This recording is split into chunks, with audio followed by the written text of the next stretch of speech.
السلام عليكم ورحمه الله وبركاته. ازيكم حبايبي، عاملين ايه؟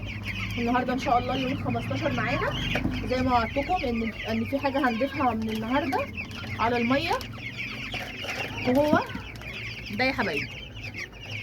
ده حاجه اسمها كوميت، هي مجموعه من الفيتامينات ب المركب والاحماض الامينيه كاف 3 زائد كولين، النمو المثالي لمختلف المراحل. بصوا بقى يا جماعه، ده بجد بجد سحر سحر، يعني زي ما انتم شايفين كده. انا لحد دلوقتي ما وزنتش الطيور بتاعتي قدامكم، بس هي حجمها مش اللي هي قد كده، يعني داخلين في 400 جرام تقريبا. تمام. ده خلال مثلا 15 5 ايام بيضعف لنا الوزن، يعني ممكن يوصل ل 700 جرام 800 جرام. فبجد ده سحر سحر قوي، وكمان ما فيهوش حاجه مضره، هو كلها فيتامينات. حتى لو جينا هنا اهوت هنلاقي ان لتفادي حالات تدهن الكبد وانزلاق الوتر، لتفادي الاعراض المصيبيه الناتجه عن نقص الفيتامين ب، لزياده معدلات نمو وتحسين عمليه التمثيل الغذائي ومعامل التحويل، للوقايه والتعويض نقص اي فيتامينات من مجموعه ب المركب او فيتامين كاف 3، لتحسين معدل الفأس وإنتاج البيض، ورفع صل على محمد، ورفع الكفاءة الإنتاجية للقطعان البياض والأمهات بعد التحصين ضد الأمراض المختلفة وحالات الإجهاد الناتجة عن النقل والإصابة بالأمراض الفيروسية والبكتيرية. يعني ده فيتامينات رهيبة بجد بجد بجد، ده سحر. أنا حتى بستخدمه معايا مع الرومي، وحلو قوي للفراخ اللي بتبيض، هو حلو لجميع الطيور.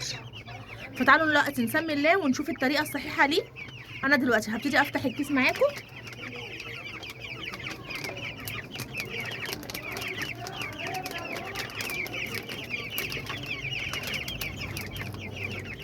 هبتدي اخد منه، بصوا على لتر الميه بناخد بس نص معلقه صغيره، دي معلقه الشاي الصغيره العاديه بتاعتنا، بناخد نص معلقه على لتر ميه كده، نص معلقه هنحطها هنا على لتر الميه، وابتدي اضيف عليها الميه. طيب لتر الميه ده لو خلص في نفس اليوم بنعمل ايه؟ بنحط تاني نص معلقه على لتر ميه، مرتين بس في اليوم، ما تكتريش عن مرتين في اليوم من الفيتامينات ديت، يعني هي معلقه واحده بس في اليوم كله على 2 لتر ميه. بنسقيها للطيور لمده 4 ايام، وبعدين بنرجع نقعد يومين ميه نظيفه من الحنفيه، وبعد كده نرجع نعيد تاني الفيتامينات، يعني 4 ايام وبعدين يومين ميه نظيفه من الحنفيه، وبعد كده نرجع تاني للفيتامينات. طيب ودلوقتي هنبتدي نعمل العلف مع بعضينا زي ما اتعودنا بقى. كيلو العلف عليه 3 معالق العسل. هما ما شاء الله جعانين قوي، هما حتى كانوا مش مستحملين لما احط لهم العسل والحاجه، كلوا كتير قوي من العلف وانا بقدم معاكم اللي هو الكوميت ده.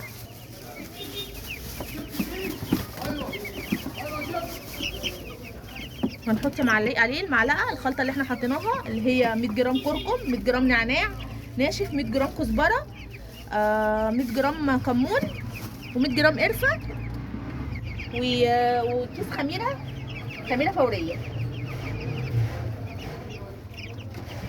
ابتدي اقلب كل الخليط كده مع بعضه.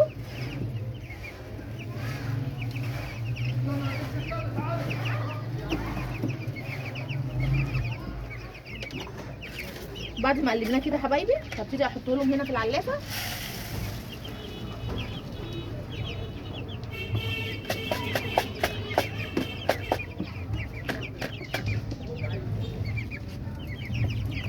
بجد يا جماعه جربوا الكوميت ده، وسط حاجه يعني بجد سحر سحر سحر مع الطيور، وبيدي معاكم اوزان رهيبه. انا كنت بربي الرومي الابيض في عز ما الناس كانت بتقول بيدي معايا 12 كيلو و13 كيلو، وباذن الله ان شاء الله انا هربيه معاكم. كان بيدي معايا 17 كيلو و18 كيلو الذكر الرومي الابيض، الروميه الواحده.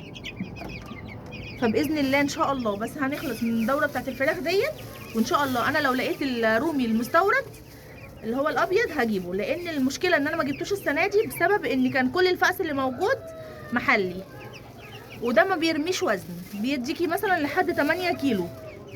فبصراحه وهو بياكل علف كتير، فحرام ان انا اجيبه ويرجع ما يرميش معايا وزن وابقى انا كلفت على الفاضي.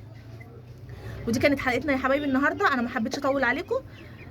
فلو عجبتكم الحلقه فعلوا زر الجرس واشتركوا في القناه عشان يوصلكم كل جديد.